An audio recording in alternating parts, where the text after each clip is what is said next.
Welcome back to our channel leave to travel. আগের ভিডিওতে আপনাদের দেখিয়েছিলাম নর্থ গোয়ার সি বিচগুলো একদিনে কিভাবে ঘুরে দেখা যায় আর জানিয়েছিলাম গোয়ার ইতিহাস। আজকের ভিডিও শুরুতেই আপনাদের জানিয়ে দেব গোয়া পৌঁছবেন কিভাবে। কলকাতা থেকে ট্রেনে যেতে হলে আপনারা পেয়ে যাবেন হাওড়া স্টেশন থেকে অমরাবতী এক্সপ্রেস, যেটা রাত্রি 11টায় ছাড়ে আর ভাস্কো ডা গামা পৌঁছতে সময় নেয় 41 ঘন্টা। আর ফ্লাইটে যেতে চাইলে নর্থ গোয়াতে আছে মোপ্পা এয়ারপোর্ট আর সাউথ গোয়াতে আছে গোয়া ইন্টারন্যাশনাল এয়ারপোর্ট, যা কলকাতা এয়ারপোর্টের সঙ্গে কানেক্টেড। আর রোড ট্রিপে সেলফ ড্রাইভ করে কলকাতা থেকে যদি গোয়া পৌঁছতে চান তাহলে অবশ্যই আমাদের ভিডিওগুলো ওয়াচ করে নিন। এর মধ্যে আপনার শুধু গোয়া নয়, তার সঙ্গে হাম্পি এবং গোকর্ণা দুটো জায়গায় কভার হয়ে যাবে। প্লেলিস্টের লিঙ্ক ডেসক্রিপশন বক্সে দেওয়া থাকলো আপনাদের সুবিধার্থে।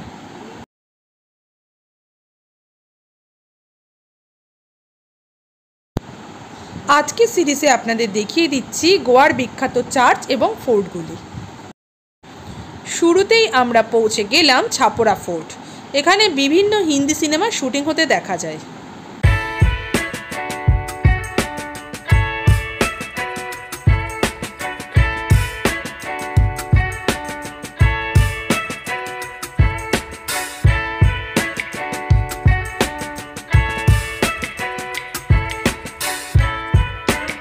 আমরা চলে এসেছি ছাপরা ফোর্ট। এই হচ্ছে ছাপরা ফোর্ট, যেখানে ফেমাস মুভি দিল চাহতা হ্যায় শুটিং হয়েছিল। দিল চাহতা হ্যায় মুভির শুটিংটা এখানেই হয়েছিল। তো সেই ছাপরা ফোর্টে আমরা চলে এসেছি। চারিপাশটা খুবই সুন্দর। এই পাশ দিয়ে সি ভিউ আছে, দারুণ সি ভিউ, আর এখান দিয়ে পুরো সিটি ভিউ আছে। ভীষণ সুন্দর চারিদিকটা দেখতে। আমরা ঘুরে নিচ্ছি, আপনাদের দেখাচ্ছি, আপনারা সঙ্গে থাকুন, দেখে নিন ছাপরা ফোর্ট।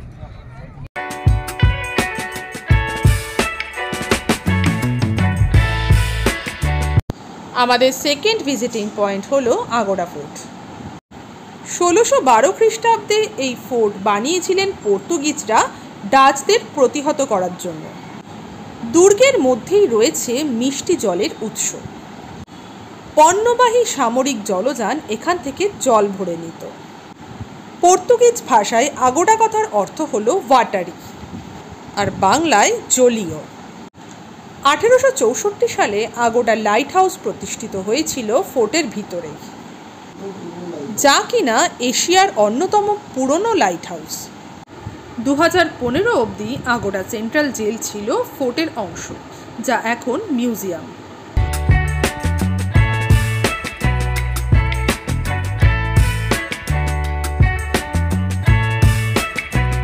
আমরা এসে গেছি আগোড়া ফোর্ট। আগোড়া ফোর্টে এই যে লাইট হাউস দেখতে পাচ্ছেন, এটা হচ্ছে আগোড়া ফোর্টের লাইট হাউস, আর এই পুরো এরিয়াটা জুড়েই এটা হচ্ছে পুরোটাই আগোড়া ফোর্ট।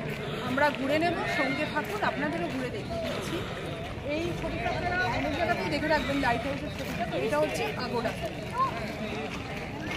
এই পোর্শনটা যে দেখতে পাচ্ছেন, এই পিছনটাতে সি ভিউ, পুরো সমুদ্রটা এই জাস্ট এই ওয়ালটার ওপরটাই উঠলেই দেখা যায়। তো এখানটায় খুব সুন্দরভাবে ফটোশ্যুট করা যায়।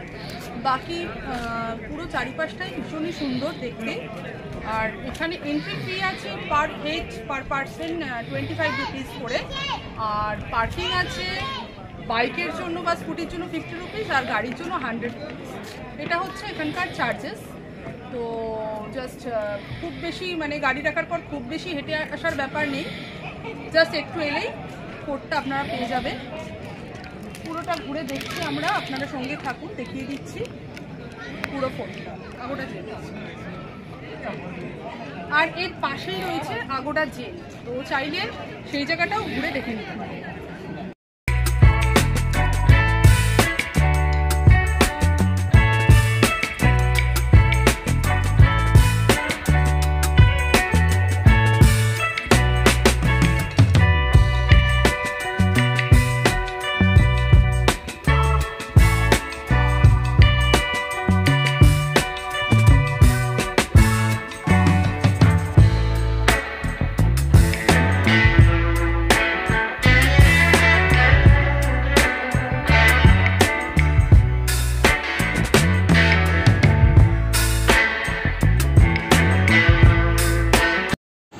আমাদের থার্ড ভিজিটিং প্লেস হলো রেইস মাগোসা ফোর্ট।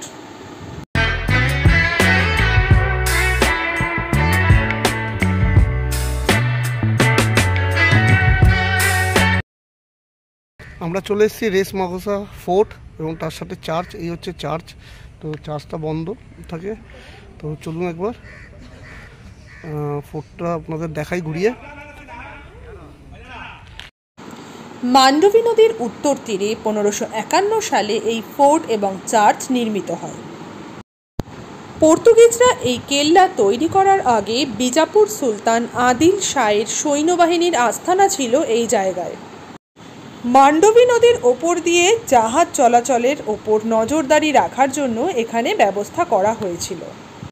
মারাঠারা অনেকবার গোয়া আক্রমণ করেছে, কিন্তু রেস মাগোড়া কখনোই দখল করতে পারেনি। এখানে আসলে এই ঐতিহাসিক ফোর্টটা কিন্তু একেবারেই মিস করবেন না। ফোর্ট ঘুরে দেখলেই বোঝা যাচ্ছে যে এটি বহু পুরনো ফোর্ট। ফোর্ট থেকে মান্ডবী রিভার খুব সুন্দরভাবে দৃশ্যমান।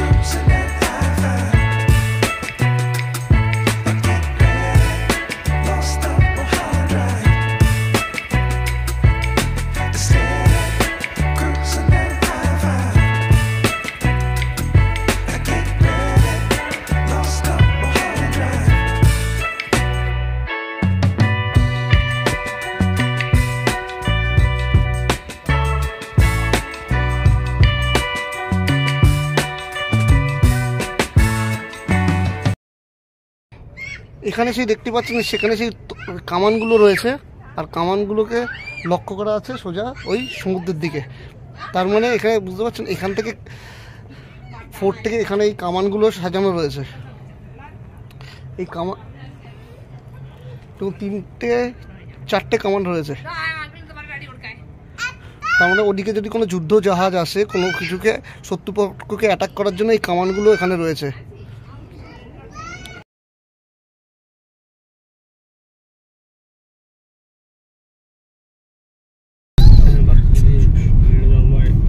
আমরা এখন মান্ডবী রিভার ক্রস করছি। এটা ক্রস করে আমরা নর্থ থেকে সাউথ গোয়ায় ঢুকছি। সাউথ গোয়াতে যাব হচ্ছে ওল্ড চার্চ দেখতে।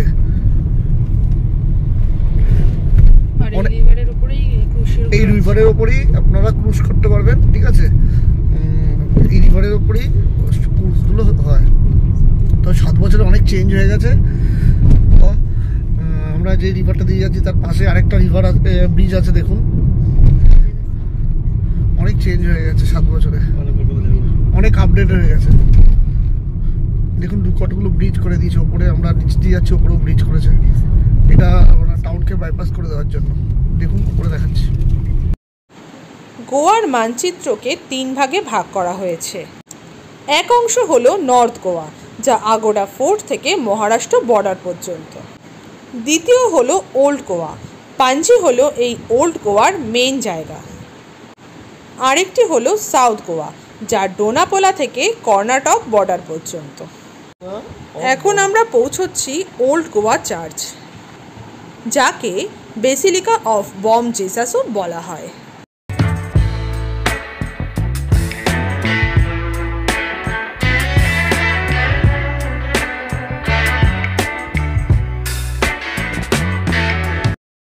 বন্ধুরা, আমরা চলে এসেছি হচ্ছে সাউথ গোয়া। আর সাউথ গোয়াতে ফার্স্ট ভিজিট করছি এই চার্চ। এটাকে আপনারা ওল্ড গোয়া চার্চও বলা হয়, বা আপনারা যদি গুগলে দেখেন বেসিলিকা অফ বম জেসাসটাও নাম আছে। এর ভেতরে ফাদার সেন্ট ফ্রান্সিস জেভিয়ার্সের বডি সাইটও আছে, মানে কেমিক্যাল ছাটা অবিকৃত অবস্থায় ওনার বডি এর মধ্যে আছে। তো প্রত্যেক 10 বছর পর পর ওনার বডি বাইরে বের করা হয়। লাস্ট বের করা হয়েছিল 2016 সালে। এটা ওয়ার্ল্ড হেরিটেজ সাইট, ইউনেস্কোর ওয়ার্ল্ড হেরিটেজ সাইট। প্রচুর টুরিস্টের ভিড় আছে, কিন্তু টাইম মনে রাখবেন, এভরিডে 11টা থেকে 5টা হচ্ছে এর টাইম। চলুন একবার চারিদিকটা ঘুরিয়ে দেখায়। ভেতরে কিন্তু ক্যামেরা অ্যালাউ না।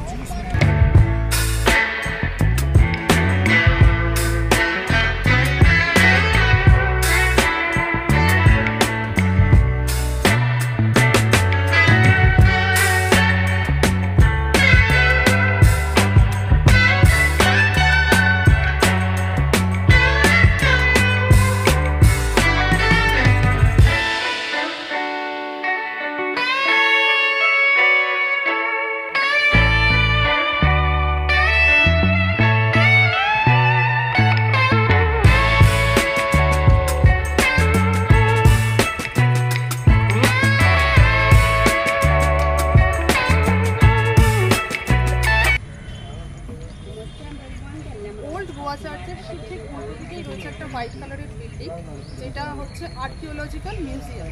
তো আপনারা ওল্ড গোয়া চার্চ দেখলে এটাও ভিজিট করে নিতে পারেন, ভেতর জিনিস আছে দেখার মতো। আর এখানে এন্ট্রি ফি আছে 10 rupees per person. Closing time আছে 5:30, সবগুলোই 5টার মধ্যে বন্ধ হয়ে যায়। ঠিক আছে, ক্লোজিং টাইম এটারও 5:30টার মধ্যে, কিন্তু মোটামুটি 5টার মধ্যেই ধরে রাখুন এখানে সবগুলো ক্লোজ হয়ে যায়। তো সেই টাইম ক্যালকুলেশন করে কিন্তু আপনাদের এখানে আসতে হবে। এখানে এলে অবশ্যই ওল্ড গোয়া চার্চ আর আর্কিওলজিক্যাল মিউজিয়াম ভিজিট করে যাবেন। ওল্ড গোয়া চার্চের রয়েছে একটা হোয়াইট কালারের বিল্ডিং, আর্কিওলজিক্যাল মিউজিয়াম। তো এখানে আর ফি আছে 10 রুপিস পার পার্সন।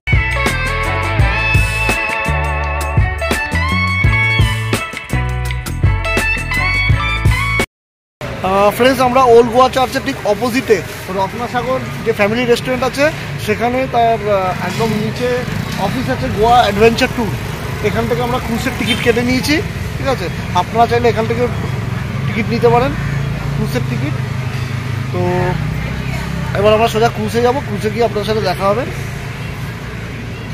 ঠিক আছে, 1 ঘন্টা ক্রুজ করাবে, ওখানে বিভিন্ন ড্যান্স পার্টি হবে, সেখানে আপনাদের কী আছে সেগুলো আমি আপনাদের শেয়ার করবো।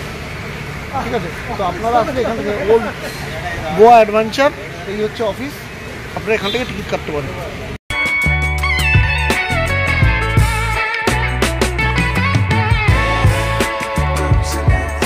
हेल्प होता है मेरा कुछ नहीं। ये यहाँ पर आप लोग क्रूज करना चाहते हैं तो यहाँ पर आके कॉन्टेक्ट कर सकते हैं।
কাটিয়ে নিয়েছি।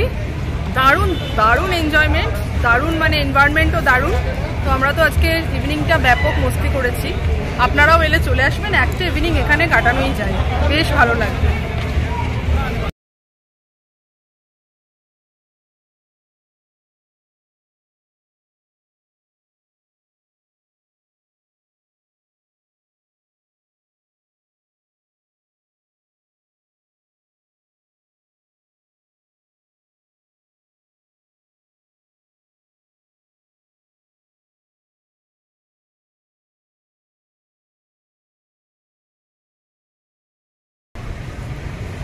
চলে এসেছি এই চার্চটা দেখতে। এটা হচ্ছে ইমাকুলেট কনসেপ্ট চার্চ। তো এটা একদম পাঞ্জাব সিটিতেই রয়েছে এই চার্চের ভেতরে ঢোকা যায় না, বাইরেটা দিয়ে দেখতে হয়। তো সন্ধে পরে এলে এরকম একটা লাইট ভিউ আছে, মানে লাইট জলে খুব সুন্দর লাগে দেখতে। আর এই চার্চে প্রচুর সিনেমার শুটিং হয়েছে, আপনারা মানে খেয়াল করলে দেখতে পাবেন। রিসেন্টলি আশিকি 2 মুভির শুটিং হয়েছে, তাছাড়াও আরও অনেক বই শুটিং হয়েছে। কখনো যদি খেয়াল করেন তাহলেই দেখতে পাবেন। তো আমরা চলে এসেছি, আমরা ইভিনিং টাইমে এটার সুন্দর লাইট ভিউটা দেখতে বলে, সুন্দরভাবে লাইট জ্বলছে সেটা দেখতে বলে। তো আপনারা এলেও চলে আসবেন দেখতে। একদম পাঞ্জাব সিটির মধ্যেই রয়েছে, কোনো অসুবিধা হবে না খুঁজে পেতে। এবং ইমাকুলেট কনসেপ্ট চার্চ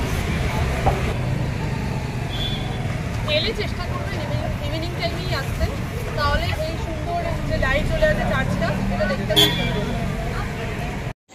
চলে এসেছি ফ্রন্টেনিয়ার্স। এগুলো মূলত পর্তুগিজদের বাড়ি। এখানে এই বাড়িগুলো খুব সুন্দর, এর রঙও ভীষণ সুন্দর। এটি মূলত পাঞ্জিতেই রয়েছে। তো গোয়া এলে কিন্তু এই জায়গাটা অবশ্যই ভিজিট করবেন। এই জায়গাটি খুবই সুন্দর, তবে দিনের আলোয় আসার চেষ্টা করবেন, কারণ বাড়ির কালারগুলো এতটাই সুন্দর যে এখানে ফটোগ্রাফি দারুণ হয়। এই জায়গাটি মূলত শুটিংয়ের জন্য বিখ্যাত। তাছাড়াও এখানে এলে আপনারা পাবেন একটা ফরেন ফিল। তাই এই ফ্রন্টেনিয়ার্সে কিন্তু গোয়াতে এলে ঘুরে যেতেই হবে। আমরাও চলে এসেছি, তবে আমাদের আসতে একটু রাত হয়ে গেছে, তাই কিছুটা ঘুরে দেখলাম ও খানিক ফটোশ্যুট করে নিলাম। আর ফ্রন্টেনিয়ার্স ঘুরতে ঘুরতে আবারও বন্ধুদের বলে দিচ্ছি, ভিডিও পছন্দ হলে অবশ্যই লাইক ও শেয়ার করবেন। আর যে নতুন বন্ধুরা এখনও আমাদের চ্যানেল সাবস্ক্রাইব করেননি, তারা অবশ্যই আমাদের চ্যানেলটি সাবস্ক্রাইব করে রাখুন।